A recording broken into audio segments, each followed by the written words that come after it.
ঝিঙে আর চিংড়ি মাছ দিয়ে যদি এই রান্নাটা একবার করে থাকেন তাহলে বারবার কিন্তু রান্না করতে হবে। তার জন্য ঝিঙেগুলো আগে ভালো করে খোসা ছাড়িয়ে ধুয়ে নিয়েছি, তারপর কেটে নিলাম।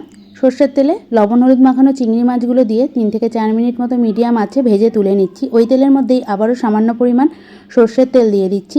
তেল গরম করে এর মধ্যে গোটা জিরে আর তেজপাতা ফোড়ন দিয়ে দেবো।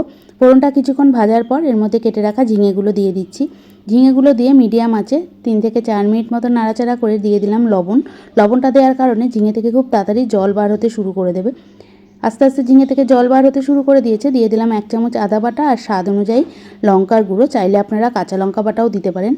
খুব ভালো করে কষিয়ে ঢাকনা দিয়ে ঢেকে 5 থেকে 7 মিনিট মতো রান্না করছি। মাঝে একবার ঢাকনাটা খুলে নাড়াচাড়া দিয়ে আবারও ঢেকে রান্না করেছি। ঝিঙে সিদ্ধ হয়ে গেছে। এবার দিয়ে দিলাম ভেজে রাখা চিংড়ি মাছগুলো। চিংড়ি মাছগুলো দিয়ে খুব ভালো করে মিশিয়ে নিলাম। দিয়ে দিচ্ছি স্বাদ অনুযায়ী চিনি আর গোটা কাঁচা লঙ্কা।